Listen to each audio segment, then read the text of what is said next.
ជំរាបសួរបងប្អូនជនរួមជាតិជាទីគោរពថ្ងៃនេះគឺជាថ្ងៃច័ន្ទ100ខែបោះឆ្នាំមមីឆស័កពុទ្ធសករាជ2558ត្រូវនៅថ្ងៃទី5ខែមករាគ្រិស្តសករាជ2015នៅពេលនេះសូមអញ្ជើញបងប្អូនជនរួមជាតិតាមដានទស្សនាព័ត៌មានសំខាន់នៅថ្ងៃនេះដូចតទៅគណៈកម្មការទី7នៃរដ្ឋសភានឹងចុះពិនិត្យពុទ្ធសាសនបណ្ឌិតតាមការចុះផ្សាយរបស់គេហទំព័រភ្នំពេញប៉ុស្តិ៍បានឲ្យដឹងថាគណៈកម្មការទី7នៃរដ្ឋសភានឹងចុះទៅពិនិត្យស្ថានភាពដីបរិវេណវិទ្យាស្ថានពុទ្ធសាសនបណ្ឌិតនិងពុទ្ធិកសាកលវិទ្យាល័យព្រះសីហនុរាជនៅថ្ងៃសុក្រនេះដើម្បីធ្វើការផ្ទៀងផ្ទាត់ចំពោះការអះអាងរបស់រដ្ឋមន្ត្រីក្រសួងធម្មការនិងសាសនាដែលថាពុំមានការលក់ឬជួលដីវិទ្យាស្ថាននេះទៅឲ្យក្រុមហ៊ុន Nagavel ទេរដ្ឋសភាធ្លាប់បានកោះហៅលោកមិនខិនរដ្ឋមន្ត្រីក្រសួងធម្មការនិងសាសនាទៅឆ្លើយបំភ្លឺនៅរដ្ឋសភាកាលពីខែតុលាបន្ទាប់ពីផ្នែកខ្លះនៃរបបនិងខ្លងទ្វារនៃវិទ្យាស្ថានពុទ្ធសាសនបណ្ឌិតត្រូវបានវិកំទេចកាលពីដើមឆ្នាំ2014ដែលនាំឲ្យមានការតវ៉ាគេហទំព័រដដែលនេះបានបង្ហាញឲ្យដឹងតាមរយៈប្រធានគណៈកម្មការទី7ផ្នែកអប់រំយុវជនធម្មការកិច្ចការសាសនាវប្បធម៌និងទេសចរលោកយ៉ែមពុញរិទ្ធបានមានប្រសាសន៍កាលពីថ្ងៃម្សិលមិញថាក្រុមគណៈកម្មការនឹងចុះទៅពិនិត្យមើលវិទ្យាស្ថានពុទ្ធសាសនបណ្ឌិតនៅថ្ងៃទី9ខែមករាខាងមុខនេះថាតើមានការរុះរើរបងខាំងរបស់ក្រុមហ៊ុន Nagavel ចេញពីបរិវេណដីពុទ្ធសាសនបណ្ឌិតហើយឬក៏យ៉ាងណា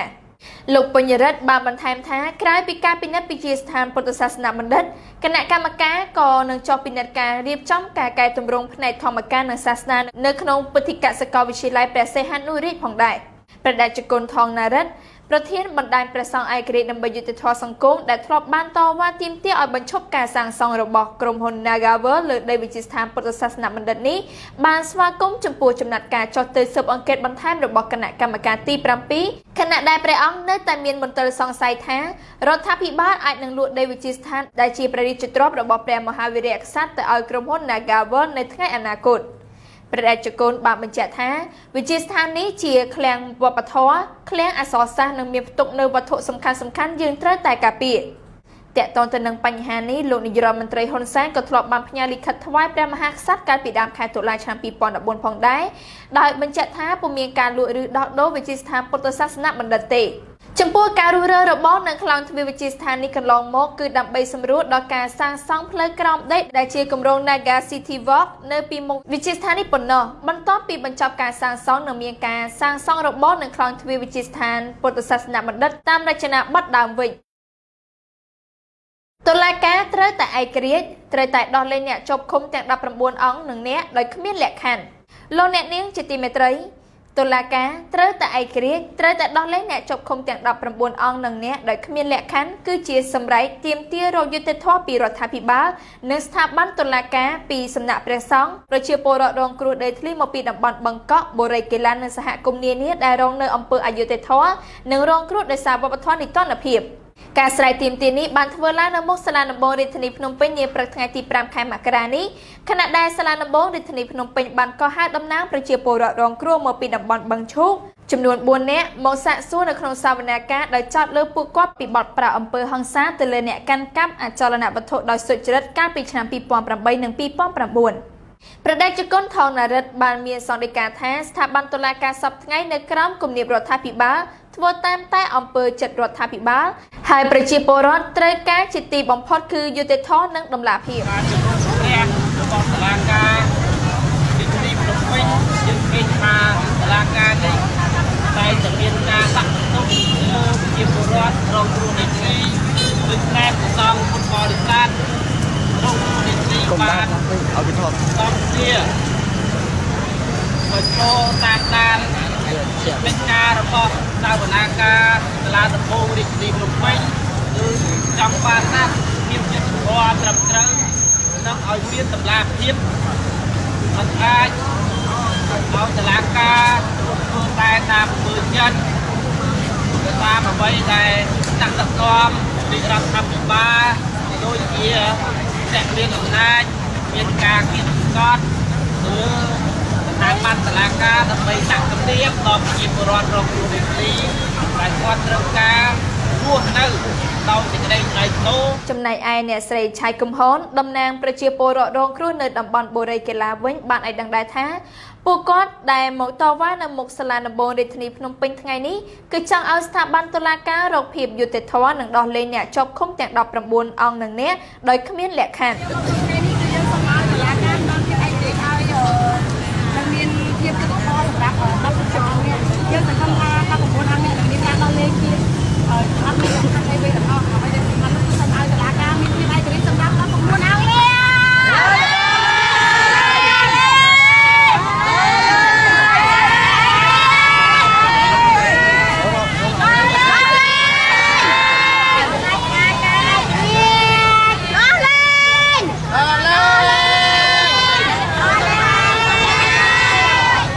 ពីចុងឆ្នាំ2014កន្លងទៅថ្មីនេះអង្គការដំឡាភិបកម្ពុជាបានបញ្ចេញនូវរបាយការណ៍មួយដែលបានរកឃើញថាប្រព័ន្ធតុលាការនៅប្រទេសកម្ពុជានៅតែគ្មានសុចរិតភាពហើយស្ថាប័នតុលាការនេះមានអំពើពុករលួយធ្ងន់ធ្ងរជាងគេនិងមានលក្ខណៈជាប្រព័ន្ធចំណែកឯវប្បធម៌នីតិភាពវិញគឺរីកដុះដាលកាន់តែធំឡើងសូមរំលឹកថា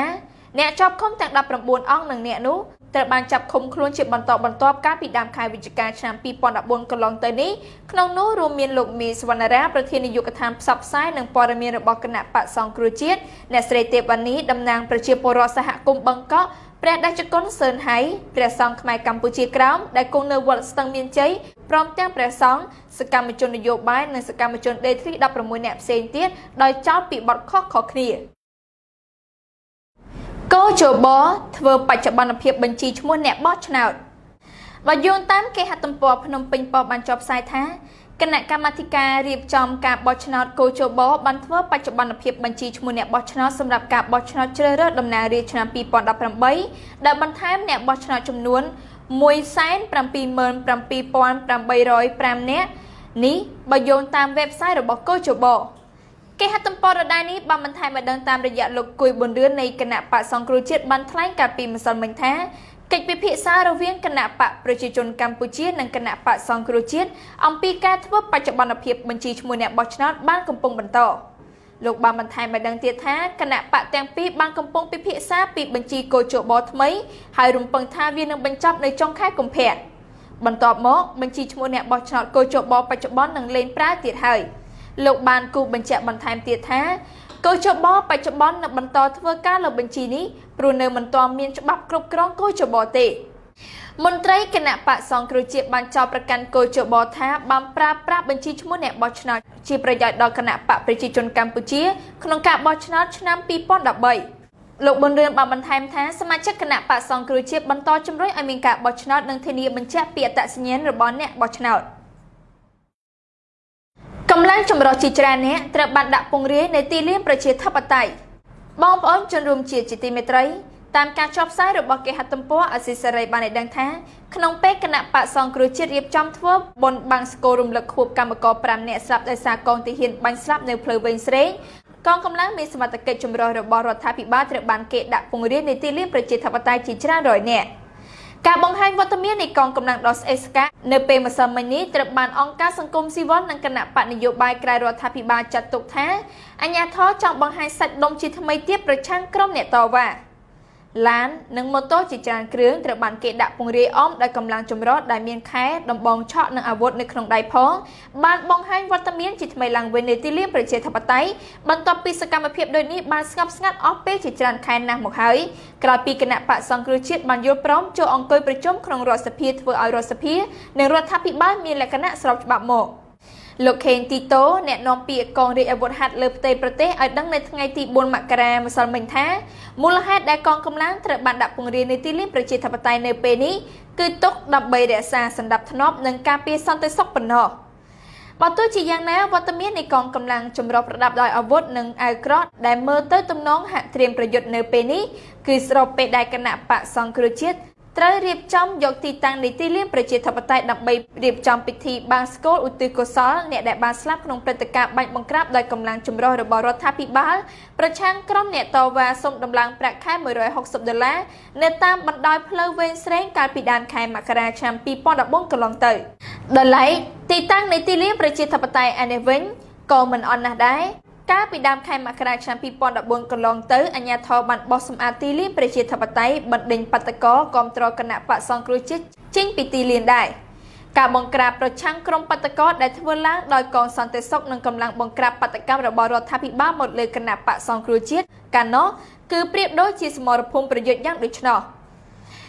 គេហទំព័រដដែលនេះបានលើកឡើងឲ្យដឹងតាមរយៈអ្នកស្រីមូសុខហួរអគ្គលេខាធិការរដ្ឋនិងជាអ្នកដំណើររាជមណ្ឌលបាត់ដំបងឲ្យដឹងថានេះពុំមែនជារឿងចៃដន្យដែលរដ្ឋាភិបាលពង្រាយកម្លាំងដល់ច្រើនបែបនេះឡើយអ្នកស្រីបន្តថាកម្លាំងដែលមានវត្តមានជាថ្មីទៀតនេះគឺនៅចំពេលដែលគណៈបកជំទាស់ដ៏ធំមួយនេះស្នើសុំរៀបចំពិធីតាមបែបសាសនាតែម្ដង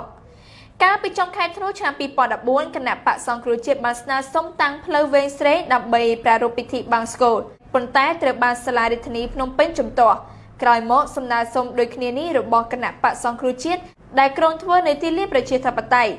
តែបំណងលើកទី2នេះក៏ត្រូវបរាជ័យម្ដងទៀតដោយសារសាលារដ្ឋាភិបាលភ្នំពេញយល់ឃើញថាការជួបជុំរបស់គណៈបកសង្គ្រោះជាតិគឺមានចេតនាធ្វើអាជីវកម្មនយោបាយលើអ្នកស្លាប់ជាជាងការប្រារព្ធពិធីតាមបែបសាសនាផ្ទុយពីនេះលោកអំសំអាតមន្ត្រីបច្ចេកទេសស៊ើបអង្កេតនៃអង្គការលីកាដូចាត់ទុកថាការហាម5ពីអាជ្ញាធរពាក់ព័ន្ធរបស់រដ្ឋប្រឆាំងការសម្ដែងមតិដោយសន្តិវិធីនេះគឺជាការរើសអើងទៅវិញទេលើពីនេះលោកមើលមិនឃើញទាល់តែសោះថាការពង្រាយកងកម្លាំងនៅពេលនេះគឺជាការពង្រឹងសន្តិសុខព្រោះស្ថានភាពនយោបាយហាក់ស្ងប់ទៅហើយនោះអង្គការសង្គមស៊ីវិលដែលឃ្លាំមើលការរំលោភសិទ្ធិមនុស្សក្នុងស្រុកក៏សម្គាល់ថារដ្ឋាភិបាលកម្រឃើញដោះស្រាយបញ្ហាដោយសន្តិវិធីណាក្រៅពីប្រើកម្លាំងដើម្បីបង្ក្រាបប្រឆាំងការជួបជុំរបស់ក្រុមអ្នកតវ៉ានោះឃុំខ្លួនជនជាតិវៀតណាម12នាក់ចូលនេសាទខុសច្បាប់តាមការចុះផ្សាយរបស់គេហទំព័រភ្នំពេញប៉ុស្តិ៍បានឲ្យដឹងថាជនជាតិវៀតណាម12នាក់កាលពីល្ងាចថ្ងៃសៅរ៍ត្រូវបានសមត្ថកិច្ចសម្រេចឃុំខ្លួនបញ្ជូនសំណុំរឿងទៅសាលាដំបងខេត្តរងចាំនីតិវិធីរបស់តុលាការក្នុងប្រតិបត្តិការបង្ក្រាបបទល្មើសនេសាទខុសច្បាប់ក្នុងតំបន់អភិរក្សឃុំកំពង់ព្រះកុកីស្រុកបរិបូរខេត្តកំពង់ឆ្នាំងដោយសមត្ថកិច្ចរកអូសបានកាណូតធំ2គ្រឿងនិងត្រីប្រមាណ71តោនតាមរបាយការណ៍របស់អគ្គស្នងការនគរបាលជាតិបានឲ្យដឹងថានៅយប់ថ្ងៃទី1ខែមករាក្រោយទទួលបានសេចក្តីរាយការណ៍ពីប្រជាពលរដ្ឋនៅភូមិកោះតាម៉ៅថាមានមនុស្សមួយក្រុមកំពុងរុញចូលនៅក្នុងតំបន់អភិរក្សលោកឯកសុនរស្មីព្រះរាជអាជ្ញារងខេត្តកំពង់ឆ្នាំងបានដឹកនាំកម្លាំងនគរបាលចរាចរណ៍ជើងទឹកចំនួន5នាក់និងពលរដ្ឋស្ម័គ្រចិត្ត22នាក់ជិះកាណូត8គ្រឿងចេញប្រតិបត្តិការនៅម៉ោងជាង1រំលងអធ្រាត្រឈានចូលថ្ងៃទី2ខែមករាតាមរបាយការណ៍របស់ប៉ូលីសប្រភពពីប្រជាពលរដ្ឋស្ម័គ្រចិត្តបានឲ្យដឹងថានៅតំបន់អភិរក្សឃុំកំពង់ព្រះកុកីនេះគឺត្រូវបានកាណូតរុញចងនិងវាយអួនរបស់ជនជាតិវៀតណាមចូលនេសាទយ៉ាងអនាធបត័យដោយមិនឃើញមានសមត្ថកិច្ចជំនាញអន្តរាគមន៍ត្រឹមត្រូវនោះទេដោយពលរដ្ឋសង្ស័យថាជនជាតិវៀតណាមទាំងនោះបានបង់ប្រាក់ជាថ្នូរនឹងការចូលនេសាទពីសំណាក់អាជ្ញាធរមូលដ្ឋានគេហទំព័រដដែលនេះបានលើកឡើងឲ្យដឹងតាមរយៈប្រធានការពារសិទ្ធិមនុស្សអាត់ហុកខេត្តកំពង់ឆ្នាំងលោកសំច័ន្ទគាបានឲ្យដឹងថាកន្លងទៅបទល្មើសនេសាទនៅតំបន់នេះគឺកើតមានស្ទើររាល់ថ្ងៃហើយប្រជាសហគមន៍តំបន់នោះត្រូវបានបែងចែកជា2ក្រុមដោយមួយក្រុមចោទប្រកាន់សមត្ថកិច្ចមូលដ្ឋានថាជាអ្នកនៅពីក្រោយនៃបទល្មើសនិងអនុញ្ញាតដល់ជនជាតិវៀតណាមចូលនេសាទចំណែកមួយក្រុមទៀតច្រានចោលការចោទនេះរហូតដល់មានបណ្ដឹងទៅតុលាការទៀតផងលោកថាដោយសារតែការឆ្លោះទាស់ទែងគ្នារហូតមានការប្តឹងផ្តល់ទើបយើងឃើញថាមួយរយៈក្រោយនេះបទល្មើសនៅតំបន់នេះហាក់ស្ងាត់បន្តិចមិនដូចពេលមុនគឺមានស្ទើររៀងរាល់យប់អ៊ុយក្រែនរងគ្រោះដោយសារសង្គ្រាមមនោគមវិជ្ជាអាមេរិកប្រឆាំងរុស្ស៊ីបើយោងតាមគេហទំព័រថ្មីបានចុះផ្សាយថាផលិតករភាពយន្តជនជាតិអាមេរិកលោក Oliver Stone បានអះអាងថាប្រទេសអ៊ុយក្រែនរងទុក្ខវេទនានិងញោមញីដោយសង្គ្រាមស៊ីវិលនៅពេលនេះបណ្ដាលមកពីសង្គ្រាមមនោគមវិជ្ជារបស់ក្រុង Washington ដែលប្រើប្រាស់ដើម្បីប្រឆាំងរុស្ស៊ីកន្លងមកលោក Oliver Stone បានលើកឡើងដូចនេះក្រោយពេលដែលលោកបានជួបនឹងសម្ភាសជាលក្ខណៈឯកជនជាមួយមេដឹកនាំធ្លាក់ពីតំណែង Viktor Yanukovych គេហទំព័រដដែលនេះបានបង្ហាញឲ្យដឹងតាមរយៈលោក Oliver Stone ជាផលិតករភាពយន្តជនជាតិអាមេរិកបានថ្លែងថាអ៊ុយក្រែនរងគ្រោះនឹងធ្លាក់ចូលក្នុងសង្គ្រាមស៊ីវិលនៅពេលបច្ចុប្បន្ននេះដោយសារតែសង្គ្រាមមនោគមវិជ្ជាឬនិយាយម្យ៉ាងបានទៀតថាជាសង្គ្រាមត្រជាក់ទី2ដែលបង្កើតឡើងប្រឆាំងរដ្ឋាភិបាលរុស្ស៊ីរបស់ក្រុង Washington ផលិតករខាងលើបានលើកឡើងដូចនេះដោយឆ្លើយតបទៅនឹងការលើកឡើងពីការលូកដៃនិងជ្រៀតជ្រែករបស់មហាអំណាចអាមេរិកនិងរុស្ស៊ីនៅក្នុងប្រទេសអ៊ុយក្រែននិងក្រោយពេលដែលលោកបានសម្ភាសជាមួយអតីតប្រធានាធិបតីអ៊ុយក្រែន Viktor Yanukovych លោក Oliver Stone បានជួបសម្ភាសជាមួយមេដឹកនាំអ៊ុយក្រែនដែលគេទម្លាក់ពីតំណែងកាលពីដើមសប្តាហ៍នេះប៉ុន្តែជំនួបនេះបានធ្វើឡើងជាលក្ខណៈឯកជនតែប៉ុណ្ណោះយ៉ាងណាក៏ដោយលោក Oliver Stone បានរៀបរាប់ដោយសង្ខេបពីព្រឹត្តិការណ៍សំខាន់ៗនៅក្នុងប្រទេសអ៊ុយក្រែនក្រោយពេលដែលលោកសម្ភាសជាមួយលោក Viktor Yanukovych ដែលវាជាផតតាំងដែលលោកសន្និដ្ឋានបានថាអាមេរិកប្រើប្រាស់សង្គ្រាមមនោគមវិជ្ជាដើម្បីបង្កអស្ថិរភាពនៅក្នុងប្រទេសអ៊ុយក្រែនកាលពីប៉ុន្មានថ្ងៃមុនលោក Oliver Stone និងលោក Viktor Yanukovych បានជួបគ្នានៅក្នុងទីក្រុង Moscow ដោយអ្នកទាំងពីរបានចំណាយពេលវេលាប្រហែល4ម៉ោងដើម្បីជជែកគ្នាលោក Oliver បានអះអាងថាមុននឹងមានការទម្លាក់មេដឹកនាំអ៊ុយក្រែននាខែកុម្ភៈកងកម្លាំងប៉ូលីសចំនួន14នាក់បាតកោ45នាក់និងជនស៊ីវិល85នាក់ផ្សេងទៀតរងរបួសក្នុងនោះចលនាបាតកម្មនៅក្រុងគីវមិនមែនជាស្នាដៃរបស់រដ្ឋាភិបាលឡើយតែជាភាគីទី3តែប៉ុណ្ណោះសាក្សីជាច្រើនរួមទាំងកងកម្លាំងរដ្ឋាភិបាលផងជឿជាក់ថាក្រុមខ្មាំងកាំភ្លើងដែលឆ្លៀតឱកាសនៅពេលដែលមានភាពតានតឹងរវាងបាតកោនិងប៉ូលីសបង្កភាពចលាចលហើយខ្មាំងកាំភ្លើងជាក្រុមគ្រប់គ្រងដោយលោកខាងលិចដែលជាប់ពាក់ព័ន្ធនឹងក្រុម CIA របស់ក្រុង Washington ផងដែរយ៉ាងណាក៏ដោយលោក Oliver បានសង្កត់ធ្ងន់ថាការវិភាគរបស់លោកតាក់ទិនដើមហេតុវិបត្តិអ៊ុយក្រែនប្រកាសជាធ្វើឲ្យមានមនុស្សមួយចំនួនខឹងសម្បាប៉ុន្តែលោកជឿជាក់ថាពួកគេនឹងអាចយល់និងចំណាយពេលបន្ថែមស្វែងយល់ពីអ្វីដែលលោកបានបង្ហាញនេះលោកបានបន្ថែមផងដែរលោកមិនបានព្យាយាមបង្ហាញពីរឿងរ៉ាវឯកជនឬការពីអតីតមេដឹកនាំអ៊ុយក្រែន Viktor Yanukovych ឡើយត្បិតគ្រប់គ្នាប្រហែលជាដឹងថាលោក Yanukovych ជាប្រធានាធិបតីដែលពុករលួយបំផុតមួយនៅអ៊ុយក្រែនហើយបញ្ហាពុករលួយជាច្រើនកើតមានឡើងយូរអង្វែងហើយក្នុងប្រវត្តិសាស្ត្រអ៊ុយក្រែនដោយឡែកក្រោយពីលើកឡើងពីព្រឹត្តិការណ៍វិបត្តិអ៊ុយក្រែនបច្ចុប្បន្នលោក Oliver បានរំលឹកពីការជ្រៀតជ្រែករបស់រដ្ឋាភិបាលក្រុង Washington កាលពីឆ្នាំ1949នៅក្នុងកិច្ចកាប់ផ្ទៃក្នុងរបស់អ៊ុយក្រែនដោយរដ្ឋមន្ត្រីការពារជាតិអាមេរិក James Forrestal និងក្រុម CIA អាមេរិកបានបង្កើតទ័ពព្រៃប្រឆាំងរដ្ឋាភិបាលនាពេលនោះដែរគួរបញ្ជាក់ថាវិបត្តិនៅក្នុងអតីតរដ្ឋសហភាពសូវៀតនេះផ្ទុះឡើងកាលពីចុងឆ្នាំ